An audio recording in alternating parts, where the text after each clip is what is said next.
Hey guys, what's going on? It's Rekt Capital and thank you so much for joining me in today's video update on the Rekt Capital channel. Here today, the Wyckoff Distribution. Are we in Wyckoff Accumulation? Is the Wyckoff Distribution over? Really exciting things going on in the market right now. You can see that this has been a tremendous past few days for Bitcoin. It's 20% up and now at a pivotal moment that will decide how to view and think about Bitcoin's price action through the lens of the Wyckoff Distribution schematic. Is it Wyckoff Accumulation or are we still in the Wyckoff Distribution?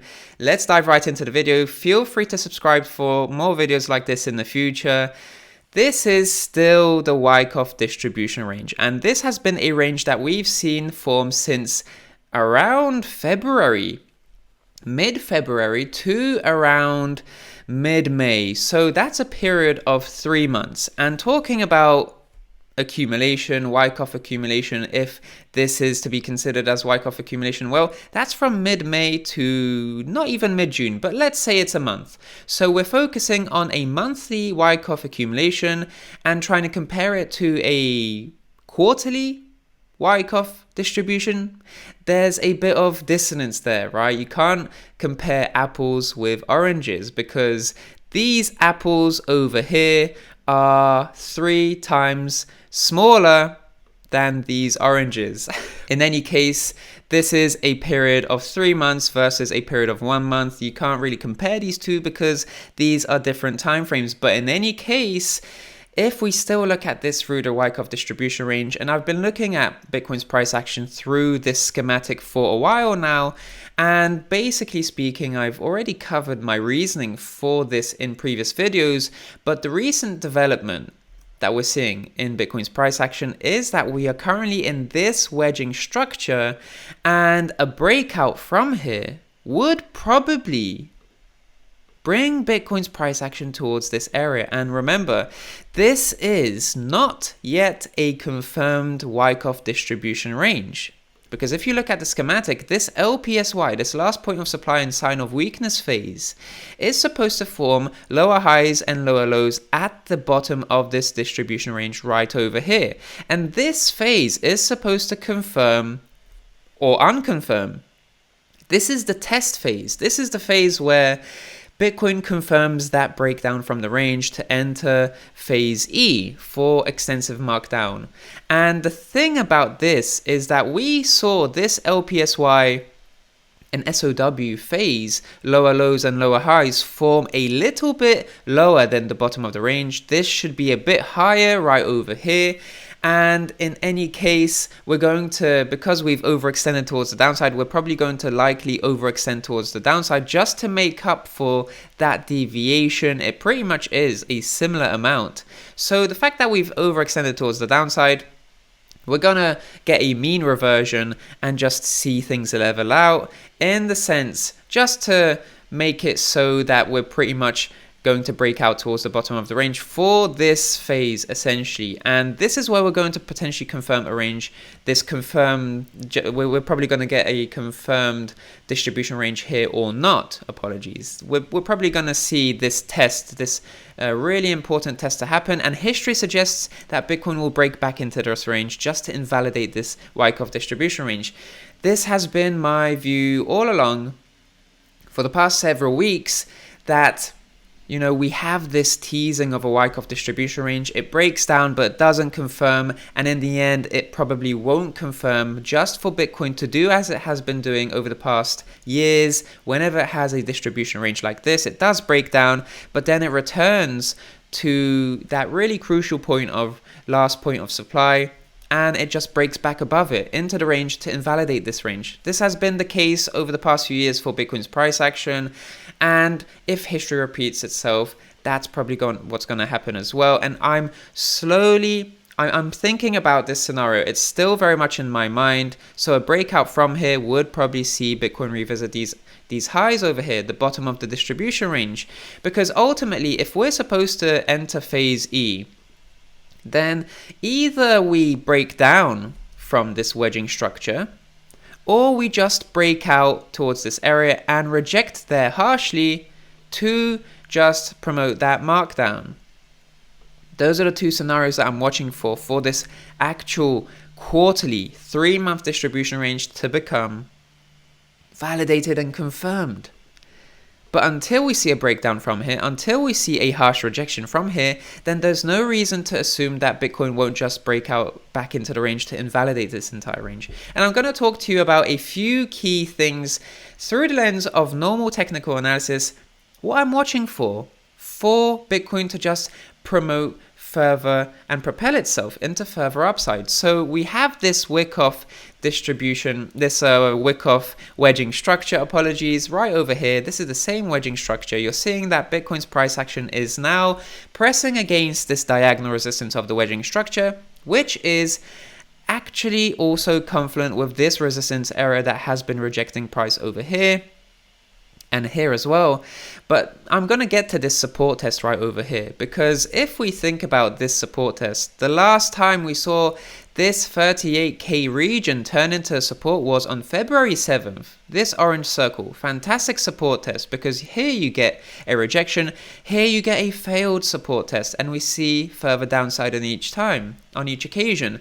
So a support test over here is really crucial to occurring right over here in this potential next breakout. This is what Bitcoin needs to do. It needs to break out from here, and even if it prints daily candle closes, that won't be enough if it can't perform that really key pullback even as low as the wedging structure top. Just to confirm this pattern as a new breakout pattern, it needs to have that support test much like it did over here. And it can be volatile, with wicking towards the downside even below the red area, but slinking back up before breaking to new highs. This is what needs to happen to confirm this area as a new support, and that's what's going to propel Bitcoin to higher price levels. And as you can see, it's only until this area really, right? Because here we have a bit of resistance, but it's only until this area upon breakout that we see some more significant resistance over here, significant resistance here, even a bit of wicking here.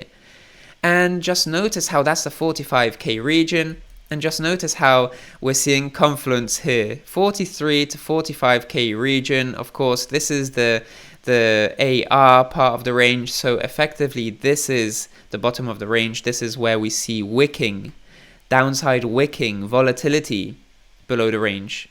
And this is actually the bottom of the range. So you're seeing how we're seeing that confluence in the Wyckoff schematic, along with where we see a lot of resistance. So upon breakout, that's probably going to be the major resistance to watch out for. It would be a relatively swift ascent upon breakout, because we don't have much resistance aside from this area right over here. So breaking past this resistance of around 41, we're probably going to get a swift ascent towards the mid 40s. So really interesting, because the daily time frame is looking quite promising, potential breakout in the midst. But the other thing to mention here is that over the past 4 weeks, we've seen consistent 1, 2, 3, 4 consistent holding of this multi-week macro higher low. For 4 weeks in a row, we've seen successful testing.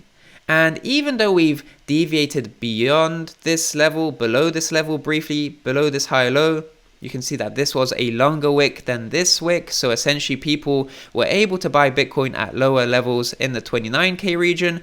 And on this recent dip, people had to buy in the low 30s region. So you're already seeing this premium buying tendency over here. People buying the dip quicker than they were buying the dip over here, right? Just very simplistically looking, you can see how there is an aggressive buyback every time we lose this higher low. And in fact, we only lose it for a brief time, because fantastic reaction is happening from this higher low. This has been a tremendous buy side reaction. And the fact that this higher low is still forming, that's very positive for the overall trend, because if we see premium buying on this micro time frame, right? Here people are premium buying in these instances, then if you're comparing this period of price action being a little lower than this period of price action, then you're actually seeing that this premium buying isn't just going back to these two periods over the past few weeks. This premium buying tendency, despite this crash, is going back to as far as early 2021, which is a premium buying tendency that is higher time frame and more valid when it comes to analysis. Really important to just bear this in mind, that this premium buying tendency doesn't just go back to a few weeks ago. It goes back to as far as 2021, the early stages of this year.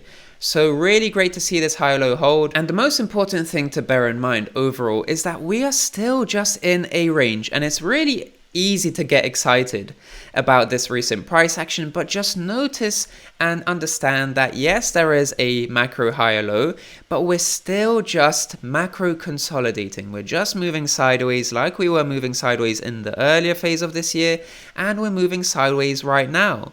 And like early this week, we were fearful at support. People are fearful right over here.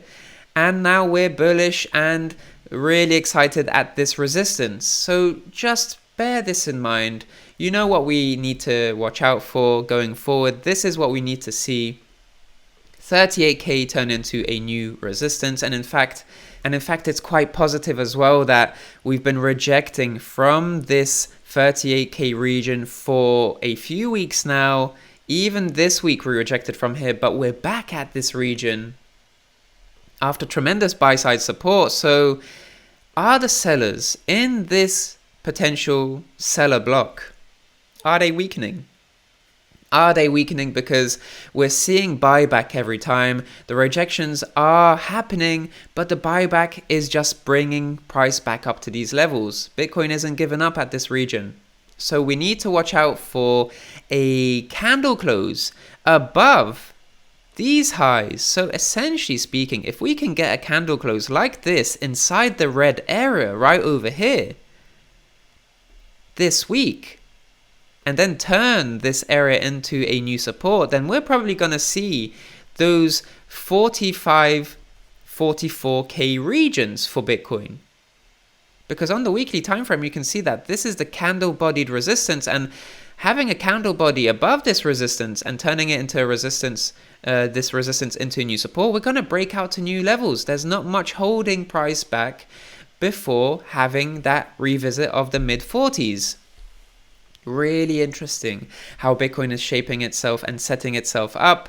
Really important for those technical steps to actually play out. Really important, because we have to bear in mind that the death cross is still there. We are still at a resistance, and Bitcoin needs to break this resistance if it is going to have a chance at avoiding that death cross.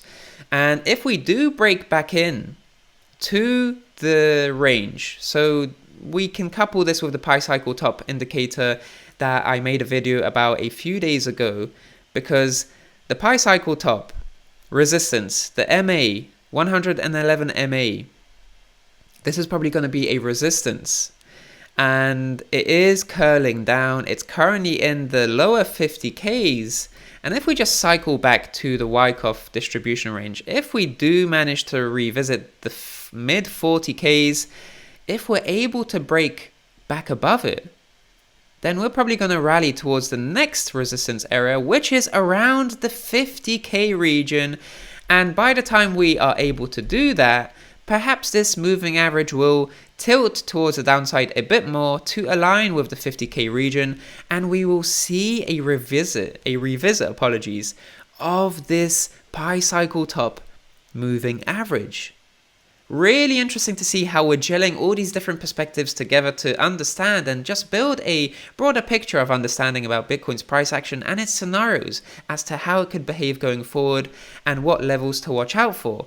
In any case, guys, I hope you enjoyed the video. Feel free to like the video if you did. Subscribe to the channel for more videos like this in the future. I'm Rekt Capital. I hope you're having a fantastic day today. I'll speak to you in the next one. Speak to you soon.